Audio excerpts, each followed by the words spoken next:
সেদিন সন্ধ্যায় হঠাৎ করে বাচ্চাদের খুব ইচ্ছা হলো ছাদে পিকনিক করবে। তো কি বললাম যে তাড়াতাড়ি পড়াশোনা শেষ করো, ছাদে সব চুলা খড়ি সবই আছে, চলো যায় পিকনিক করি।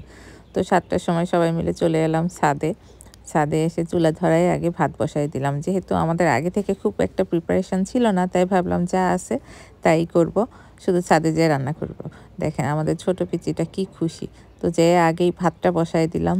তারপরে ছাদে আমার আরও চুলা আছে, তা সেই চুলাগুলাতে একটাতে ডাল বসাই দিলাম, আর একটাতে বসাই দিলাম আলু সিদ্ধ। তো আমাদের রান্না করতে হবে আজকে ভাত, ডাল, আলু ভর্তা আর ডিম ভাজি। আর এই যে আমার হেল্পিং হ্যান্ড এদিকে পেঁয়াজ কাঁচামরিচ কাটে দিচ্ছে ডিম ভাজির জন্য, ভর্তা মাখানোর জন্য। আর এই যে আমরা চুলা ধরায় জাল দিচ্ছি। আর এই তো ভিতরের চুলায় রান্না হচ্ছে ডিম সিদ্ধ, ও সরি আলু সিদ্ধ, ডিম সিদ্ধ বললাম কেন।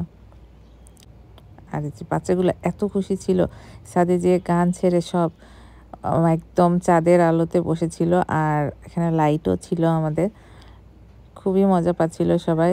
আর সেদিনের চাঁদটাও ছিল বেশ বড়, এটা শবে বরাতের পরেই করা।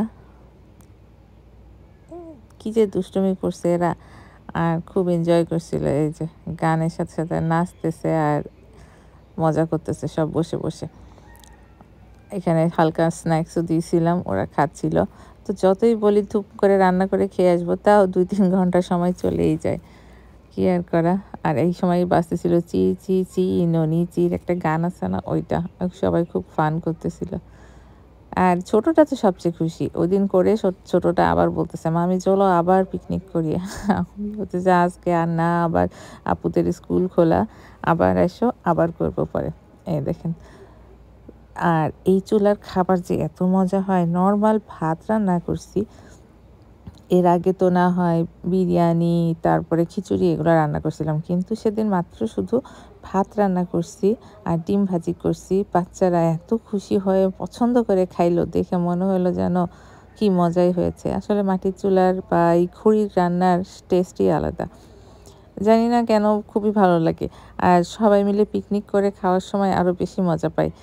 একটু, এটা অন্য কোনো কারণ আছে কিনা আমি জানি না, সবাই খুব এনজয় করছি খাওয়াটা। মানে আমরা রাতে তো খাবারই খাই না, বিশেষ করে ভাত খাই না, কিন্তু সেদিন এক গাদি করে ভাত খাইছি। এই যে ডালটা আমি একবারে মাখাইয়ে কারি কুকারে বসাই দিয়েছিলাম। এখানে 2-3 রকমের ডাল ছিল, সেটা একদম পেঁয়াজ কাঁচামরিচ মশলা দিয়ে মাখিয়ে একবারে বসিয়ে দিয়েছি, সুন্দর মতো হয়েছিল। এই যে ডিমের জন্য, ডিম ভাজির জন্য আর কি পেঁয়াজ কাঁচামরিচ লবণ দিয়ে ভালো করে মেখে নেওয়া হচ্ছে। কিন্তু এই চুলাটা থাকাতে সুবিধাই হয়েছে আমাদের, মন চাইলেই আমরা উঠে চলে যাই ছাদে। ছাদে মোটামুটি অনেক কিছুই আছে, আর না থাকলেও সব কিছু নিয়ে যাই, চুলা আর খড়ি থাকলেই হয়। তারপরে রান্নাবান্না করে খেয়ে দিয়ে চলে আসি। আর খোলা আকাশের নিচে আমরা আগে খাইতাম না, কিন্তু এবার যেহেতু আমাদের অত ফ্লেভারফুল খাবার ছিল না যে গন্ধ ছড়াচ্ছে না, এর জন্য রাতে আমরা ছাদে একদম খোলা আকাশের নিচেই খাইছি, সেই মজা পাইছি আমরা। সবাই মিলে খেয়ে দিয়ে বাসা সবার জন্য আবার নিয়ে আসছি যা ছিল। এই যে ডিমটা ফাটানো হচ্ছে, একটা একটা করে ডিম ভেজে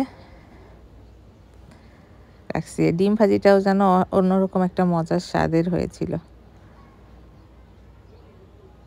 জায়গা থাকলে আসলে মজা করতে সময় লাগে না।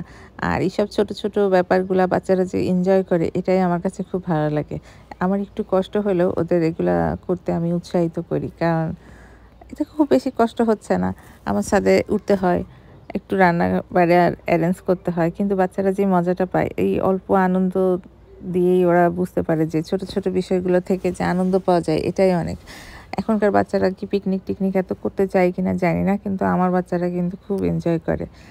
যখনই একটু ছুটি থাকে তখনই ওরা বলে চলো পিকনিক করি, ছাদে যাই।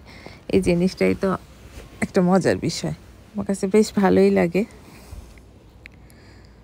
তো রোজা চলে আসতেছে, রোজার মধ্যে তো আর পিকনিক হবে না, এই জন্য করে ফেললাম আগে আগেই শবে বরাতের পরে একটা ছোটোখাটো পিকনিক। আমরা আশা করছিলাম, মানে চেয়েছিলাম যে একটা বড় সড়ো করে করব, আরও আত্মীয় স্বজনকে বলবো, কিন্তু হয়নি। আসলে হুট করে এটা করাতে আর ছুটি পাচ্ছি না, সব কিছু মিলায় সময় হচ্ছে না, এই জন্য আর ওটা অ্যারেঞ্জ করা গেল না। আবার ঈদের পরে যদি আল্লাহ বাঁচায় রাখে তখন চেষ্টা করব। এই যে আলু ভর্তাটা দেখেন, বেশি করে পেঁয়াজ কাঁচামরিচ দিয়ে আর ঘি দিয়ে আলু ভর্তাটা মাখিয়েছিলাম। কী যে মজার হয়েছিল কি বলবো। পিকনিকের খাবার নাকি সবসময় এমনিতেই মজার হয়, তারপরে আবার আমরা সেদিন রাত্রে এগুলো এত খাইছি, খেয়ে দিয়ে আমরা বলতেছি এখন হাঁটা লাগবে, না হলে আর হজম হবে না, পেট ভরে গেছে। এই যে ভাত সব গোটা ছাদের খোলা আকাশে পাটির উপর বসে খেয়েছি। আর তো বাজতেছিল মিউজিক, সেই মজা করেছি। তো আপনারাও মাঝে মাঝে এভাবে ছোটোখাটো আয়োজন করে বাচ্চাদেরকে মজা করাবেন ফ্যামিলির সবাই মিলে, তাহলে দেখবেন বাচ্চারা খুব আনন্দ পাবে, আবার আপনাদের সাথে বাচ্চাদের অ্যাটাচমেন্টটাও বাড়বে। এটা মাঝে মাঝে করলে বাচ্চারা খুশিই হয়। এই দেখেন আকাশে বলছিলাম না বড় একটা চাঁদ আছে, আমার ওয়ান টাইম প্লেটগুলো দিয়ে খাচ্ছি। তারপরে খাওয়া দাওয়া শেষে আমাদের 31st নাইটে ফুটানোর জন্য বেশ কিছু তারাবাতি কিনেছিলাম। আমার ওই জোরে বাতি ফুটানো পছন্দ না, আওয়াজ হয়। তো তার বাতিটা আবার খুব সুন্দর, হাতে করেই ফুটানো যায় আর দেখতেও ভালো লাগে, এটাই কিনে দিয়েছিলাম বাচ্চাদের। তো ওরা ফুটাই ছিল, আরও বেশ কিছু ছিল, তো ভাবলাম আজকেই ফুটাই ফেলি, নাহলে তার বাতির এটা আবার ড্যাম হয়ে যায় অনেক দিন থাকলে ঘরে। তারপরে বাচ্চারা সেগুলো খাওয়া দাওয়া শেষে ফুটায় আর একটু মজা টজা করলো, তারপরে আমরা বাসায় চলে এলাম। এগুলো দেখতে খুব ভালো লাগে না? আমার কাছে তো ভীষণ সুন্দর লাগে। আমি আগে অবশ্য ভয় পেতাম, আর বাচ্চারা দেখে একদমই ভয় পায় না। আমাদের এই ছোট্ট পিচিটাও হাতে নিয়ে ফুটাইলো, একদমই ভয় নাই। আমি যে কেন ভয় পেতাম এবার আমি ফুটায় বুঝলাম যে না, আসলে এটা ভয়ের কিছু না। কিন্তু আগেই ভয় পেতাম, মনে হতো না হাতে আগুন লেগে যাবে। এই যে সব কয়টা একসাথে বসে আছে, ফুটাচ্ছে। আর এই যে পিছনে আমার হেল্পিং হ্যান্ড খাওয়া দাওয়া শেষ, কয়েকটা জিনিস পরিষ্কার করে নিচ্ছে। নিচে চলে যাব। এই দেখেন ছোটটা, দেখেন বেশি সাহস এটার, সব কিছুর আগে আগে থাকে।